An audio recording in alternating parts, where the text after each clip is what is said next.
Ito. Total, dahil, 12:39 na ng umaga. Sakto sa tanong niya, paano mag-maintain ng high energy para sa pang-araw-araw? Sakto. Diyan mo, punong-punong pa tayong energy. Si Ives makakasagot niyan. Man up. Ako, naano na yung mata ko pero lagi kong inaalala yung dati nating sinasabi, man up. Anong ibig sabihin mo sa man up, Ives? Palag. Mindset pa, mindset. Man up, pre. Mindset. Una, mindset. Bakit ano yung sabihin ng Pero- mindset mo? Sige nga. Hindi, mindset. Parang pag inisip mo naman kaya mo pa, may energy ka pa, may lalabas ka pa talaga yun. Bawa, biglang, low energy ka ngayon, inaantok ka. Pero pag may emergency na nangyayari, may energy ka pang malalabas bigla di ba? So meaning, sa utak mo lang talaga yun, may malalabas ka pa, ibig sabihin. So unang-una, mindset mo. Tapos, technical naman, yung lifestyle mo, napapansin ko tataas sa energy mo kapag majority of the time, kumakain ka ng maayos, tapos nag-exercise ka pa. Malaking, yung kain ng maayos? Malaking, yun? So ito, example. Factor Cheat kami ngayon, di ba? Hindi ito, Hindi ito. Ang podcast lang to. Pero on a regular basis, as much as possible, majority ng diet, pag mas maayos, mas mataas talaga yung energy mo. Mas maaga ka makakagising, mas kaya mong full of energy ka the whole day. Tsaka sa tingin ko, isa pa pag gusto mo yung ginagawa mo. Matik yun. Yes. Hindi mo Pag di mo maramdaman gusto, yung pagod. Kahit kano pa kadali yun, kakatamad yun eh. Parang yung mga nagtatrabaho. Okay, pag empleyado ka, di ba? Tapos yung mga Diba, minsan hindi graveyard. nila gusto yung trabaho nila, pero kailangan nila. Pero ang bilis maubos yung energy nila. Thank you. Kahit madali lang naman yung trabaho nila, no? Pero pag gusto mo yun, Pag gusto mo, parang ayaw mo pang ihinto eh. ayaw mo na matulog eh. Minsan nga, humihinto na lang ako dahil alam kong kailangan talaga matulog eh. Kailangan na nakatawan natin, pero yung utak. Oo. Buhay ako hindi lang kailangan matulog. So, Actually, ganun tuloy-tuloy ako ko eh. everyday. Hanggat kaya pa ng utak ko, hindi ko pinipikit eh. Uy. Oo. Paano yung gising mo kinabukasan? So pag na-late ako ng tulog, gagawin ko, gigising ako, mag-alarm ako ng mas maaga para maaga ako makatulog sa araw na yun. So maikli nga yung tulog Tapos, ikli. Tapos, meaning nun, pag ganun, kulang ako ng ginawa physically for the day. Kasi, late ako nakatulog eh. Okay. Kasi Okay. pag Marami kang ginawa kompleto, physically, mentally exhausted ako, 10, 11, or 12 talagang out na ako nun eh.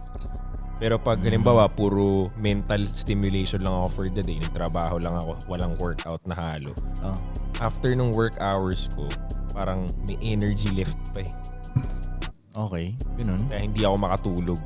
Bagay, mas mataas ang energy mo talaga. Pansin ko sa'yo, ano ka talaga eh. Energy conscious ako eh. Energy Mas conscious. energetic kaysa sa akin eh. Mas chill ako sa'yo eh.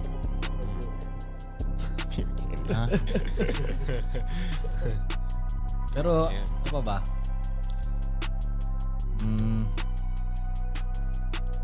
Ay, energy. Low energy ba ako? Kalagitnaan ng araw talaga tol eh. Kalagitnaan ako ng araw na parang Tingin ko mababa. normal naman yun, yung tanghali. Yung tanghali, Oo, ganun. Normal yun. Ano, sign of aging? Aging, tangin mas wala kang energy lagi sa akin eh, di ba? Makapagsalita ka dyan, di ba? Sa ating lahat, ikaw pinaka nauunang Low energy. lagi. Ano ka? Energy gap. Eh, ba't yun ang alam ng lahat? Uy, isa ako lagi sa umabot sa madaling araw Oo, umaabot sa madaling araw pero hindi ka na gumagalaw, hindi ka na nagjo-joke. Di ba? O, di ba? Magrarap pa nga tayo eh. Hikab ka na ng hikab. Ay! Mas nakakapagod nga yun, mag-isip ng lyrics eh. Ano? Nakakapagod yun, mag-isip ng lyrics. Talaga, doon nauubos energy. Pero alam mo ang Mentally draining. No? ang pag-i-edit ng video, ito sanay ka mag-edit ng video. Ano ka ba dun? Yun mas draining mag-mic kasi, ka naman. Yun mas draining kasi kasama pa yung mata mo eh. Eye straining pa. Hindi, ito mas grabe mag-edit ng video Nakaka-drain sa akin. yun ko eh. Lalo na hindi mo gusto yung edit mo. Oo, Mas nakaka-drain yun. Yeah. Diba? Merong tinuro Yung mga yung ganun isang director sa La Union. Sabi niya, Ives. Kasi direct bombit lang yan. Hindi. Sabi niya sa akin, Ives, pag nadire-drain ka na, pag na-burnout ka na sa edit, ihiga mo saglit. Lahat naman ata. Iyaga mo saglit, pero wag ka matutulog ha. Sabi nga. Pero tangina yun din iniisip ko rin. Tangina baka makatulog ako. Ako nakakatulog ako. O mga Di Sarap effective. itulog. Boy, Oy, mga effective. 20 minutes. Ako. Minsan lampas eh. No, girls, tama ba? 20 Lampas to ba 30 ako? 1 minutes. hour ba ako nakakatulog minsan? 1 hour ako nakakatulog. Kunyari, bigla ako nakahiga dun sa carpet, di ba? 1 hour, mga ganun. Alam mo dati, tol, pag nakakatulog ako, naiinis ako eh. Pag gising, ipipikon ako ba? Parang tangina sayang yung oras mo to. Pero nung tumagal na, parang iniinis ko lang sarili ko. Alam mo yung pinili ko mainis, but nakatulog ako, hayaan mo na. Ang importante, pag gising ka, ano yung ginagawa mo talaga ng gising? Nasusulit mo ba yung bawat minuto nung gising ka? Parang kaya parang nai-enjoy ko na ngayon ba pag nakakatulog ako, hindi na ako naiinis. Okay, hindi nakatulog ako eh. Parang Ito nga, ganun. nahihirapan ka pa ko eh. Oo nga eh, dati nga nahirapan ako makatulog eh. Insomnia ka ngayon. Ito ang walang problema sa tulog. Parang aso talaga to, ang bilis makatulog. Ha? Tingnan nyo. Talo niya si Jeto? Ha? Talo niya ba si Jeto? Hindi ko matatalo si Jeto. Mas si Jeto ang Shoutout nakakatulog. kay Jeto, king of sleep yun. Ikaw ba di 2P, may problema ka ba sa tulog? Wala? Ah, kaya mo rin gano'n eh, no? Mindset yan, Parang mindset. paghiga mo pa, tulog na. Oh? Lahat na lang, no? Tawagi Si dati. Kuya Edward, kilala ko ganun. Ano? Kahit kaya, nakaupo ko eh. kaya matulog ng gano'n? Kunwari, biyahe lang jeep, sasakay lang jeep, tutulog niya pa yun. Shit. Akin parang Tsaka may si Pons. practice. Tingin ko malaya yung state of mind ng mga ganun eh.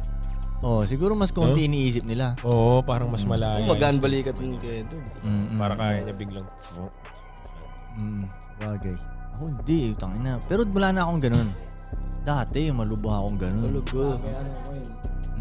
Kahit walang, kunyari, umaga, kumbaga, kunyari, puyat ako. Dapat mabilis ka na makatulog, di ba? Di pa rin eh. Talagang ano pa rin yung utak ko, ingay. Parang naiingayan talaga ako. Parang ingay, dami niya sinasabi, parang ganun. Gift nga daw yun eh. Sige nga, explain mo nga bakit Gift daw yun eh. Gift yun eh. Kasi parang Gift and a curse. I don't see it as a curse. Kasi parang plus lagi siya sa hours mo for the day. At least kaya mo pang gumalaw, no? Oo, kaya nga para sa akin, blessed nung yung mga taong may ADHD. Parang inaral ko yun before. Parang, gusto ko nito. Sana ganito ako Na parang mas mataas yung energy nila kaysa sa regular people. Tapos napansin ko, ang dami ko naging friends. Tapos may cousins din ako na may ganun. Parang nag-excel sila pag may gusto silang gawin. Kasi ang tagal nila mag-give up pag nagpa-practice sila. Kasi nga, sobrang high energy nga sila. So, physically, matagal sila mapagod. Halimbawa, usually na-meet kong ganyan, musician tsaka athlete.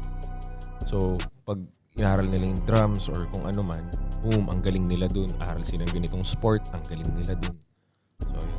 Parang, Actually, gift and a curse din. Kasi minsan, mawawala bigla yung attention nila pag hindi sila interesado sa ginagawa nila. Mabilis din mawala. Sa mga ADHD na tao. Mm. Actually, lahat naman sa energy ang ano eh, parang Bottom line. kunyari, ano ba yung example nun? Kunyari sa boxing, di ba? Kunyari mas marami akong energy sa'yo. Kunyari, pero mas magaling ka. Matatalo pa rin kita eh. Exactly. Oh. Hindi ako mapapagod eh. Di ba? Yung galing mo, tayo mapapagod yun eh. So, kahit sa business, ganun din eh. Totoo. Kung yung energy ng business mas business. Posibleng hindi kayo. Magkamali man kayo na magkamali. Ang dami nyo pang energy. Oo, exactly. Di ba? Ang dami nyo pang energy. Hindi kayo matatalo. Malaking key, Importante yung, key sa success yan, energy. Sagot ba natin yung sagot na yung tanong niya? Puta. Oo. Sobra na eh. Bigyan mo yung Gcash mo dyan. Ito.